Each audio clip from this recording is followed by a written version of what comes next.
Hola, en esta clase aprenderemos cómo modelar suelos estructurales.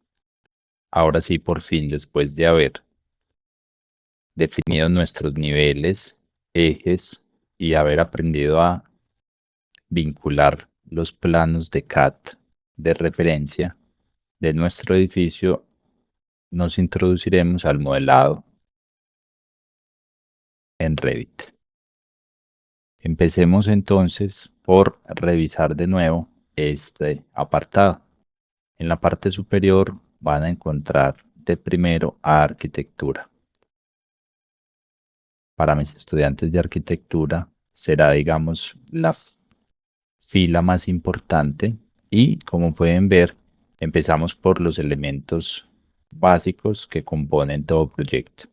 Muros, puertas, ventanas, componentes. Los componentes son elementos diferenciados, por ejemplo, los muebles, pero también puede llegar a ser algo que importemos muy específico, un tipo de familia. Así que el componente será algo muy variable que de algún modo no encaja en estas categorías principales. Pilares, cubiertas, techos, suelos, sistemas de muro cortina, normalmente referenciados en estas fachadas vidriadas, pero después aprenderemos que pueden transformarse y no ser vidriadas.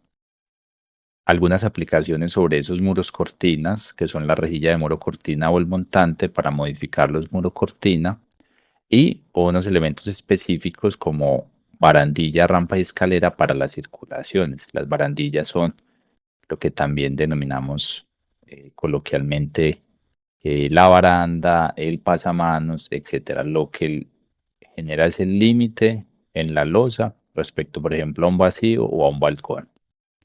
Y luego tenemos otros elementos de modelo como texto de modelado, por si necesitan hacer un texto modelado en 3D, o líneas de modelo que les pueden ayudar de referencia para algunos elementos mientras van modelando, grupo de modelo que nos va a permitir crear grupos y, bueno, otros elementos que mejor vemos en otra ocasión. Así que para iniciar, mi recomendación es, ya que Revit es un software con una lógica constructiva, es iniciar por los suelos, porque de algún modo los suelos son los que reciben el resto de elementos. Entonces, clic en suelo y cuando clique en suelo tendrán 4 opciones. Vamos a concentrarnos en estas dos primeras por ahora: suelo arquitectónico y suelo estructural. Vamos a hacer aquí un esquema para entender bien estos elementos.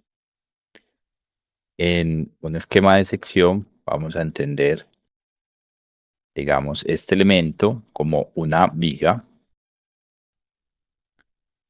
este elemento como la torta o la losa vaciada estructural que generalmente se vacía junto con las vigas, pero la vamos a diferenciar por orden de entendimiento.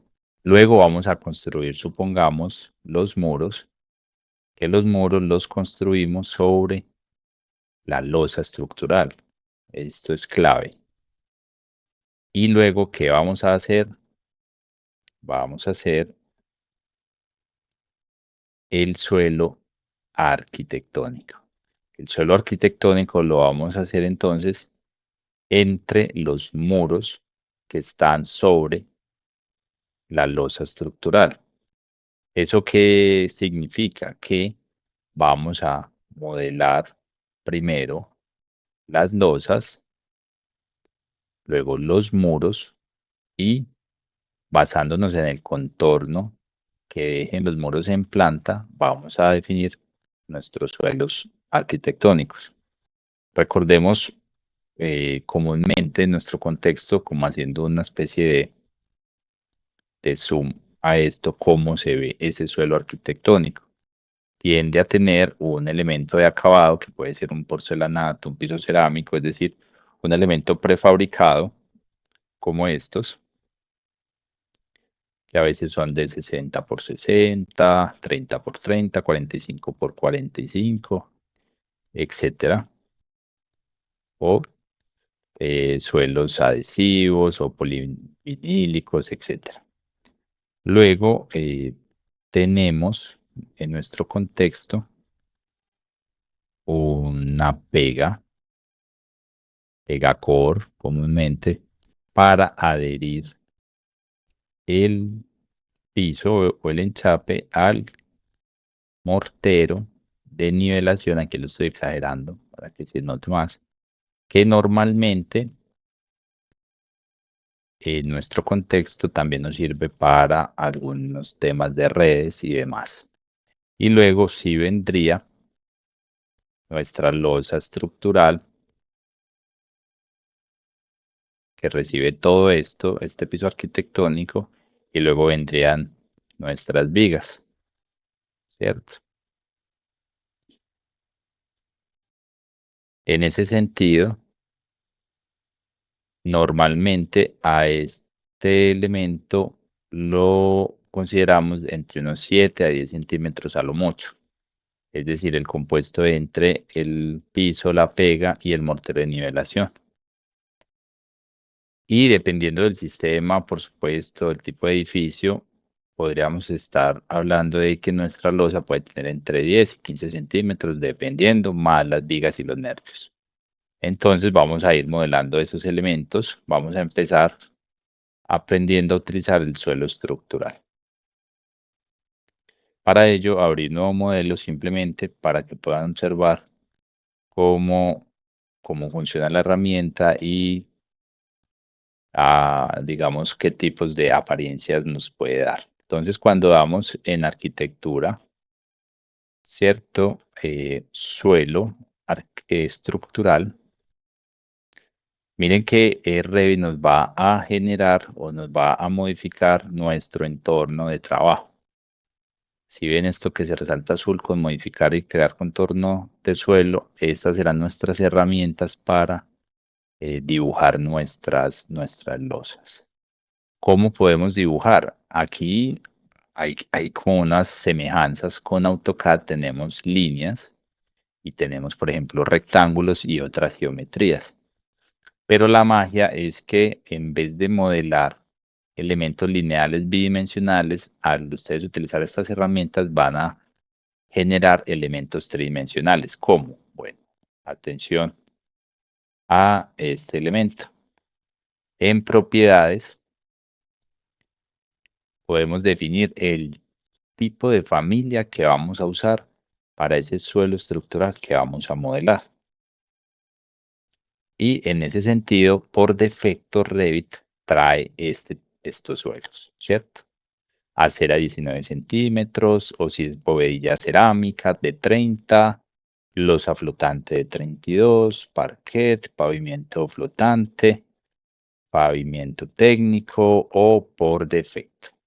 Muy bien. ¿Qué les recomiendo por ahora? Incluso tenemos este tan detallado, hormigón 160 milímetros con chapa agregada. Vamos a hacer un primer ejercicio de modelar, por ejemplo, estos elementos. Entonces vamos a utilizar la herramienta rectángulo y generamos una geometría, miren. Sí, pues como ahora mismo no la necesitamos de cierto tamaño, vamos a hacerlo de modo aleatorio. Enter. Damos Enter o clic en la flechita y se cierra el elemento. Y miren que se desactivaron las herramientas de modelado. Recuerden que estoy en un nuevo modelo, entonces me voy a ir a vista 3D, que me va a permitir ver esto en 3D. Y voy a cerrar los que tengo abiertos del modelo que estamos trabajando porque ahora no nos interesa. Ahora aquí también vamos a aprender algo bastante importante. Por ahora hemos utilizado solamente un espacio de visualización, pero en vista podemos activar las vistas de mosaico, que automáticamente las pestañas que tenemos la transforman en una ventana independiente. Esto es muy bueno para, digamos, yo estar trabajando en planta, este nivel 1, y en 3D estar observando cómo se va viendo. Miren que esta es la gran diferencia con SketchUp. Cuando estábamos en SketchUp, estábamos en un mismo espacio, solo había un espacio, y automáticamente marcábamos punto, punto, punto, punto, cerrábamos, utilizábamos extrusión y teníamos que darle el valor. Pero eso que creábamos no tenía, digamos, una identidad, era un elemento virtual vacío, por así decirlo. No tenía una identidad. Podía ser una losa o un muro. No, el software no lo identificaba. Aquí el software sabe que esto es un suelo estructural y de qué tipo y con qué características. Y si le damos a editar tipo, van a poder empezar a notar un montón de posibilidades de definir información, donde en los datos de identidad. Después vamos a ver cómo utilizar, por ejemplo, comentarios de tipo, descripción, hasta costo, para poder que lo que ustedes van modelando tenga datos y el software después les pueda ayudar generando tablas de cantidades con estos datos y no hacerlo manualmente. Esa es la magia de Revit, pero implica también mucha claridad sobre qué están haciendo. Entonces, volvamos acá. Estamos en estas dos ventanas que podemos ir manipulando. Miren que si tomo este elemento y lo muevo, se desplaza, es decir, pertenecen a la misma realidad, por así decir, pero está dividido en dos vistas. Entonces, repito, normalmente modelamos en espacios bidimensionales, lo cual pareciera ser como una, una contradicción, ¿cierto? Pero así funciona en Revit y así lo podemos controlar mejor. Ahora vamos a aprender, por ejemplo, a darle clic a este elemento y vamos a editarlo. En esta ocasión se nos habilita editar contorno. Podemos, miren que se convirtieron en fucsia las líneas de ese elemento y ahora simplemente tocándola y cliqueando hacia la derecha la transformo. Cierro y el elemento se modela automáticamente. Bueno, practiquen este ejercicio porque vamos a entrar a modelar en la próxima clase ya nuestros elementos de losas en nuestro modelo. Muchas gracias.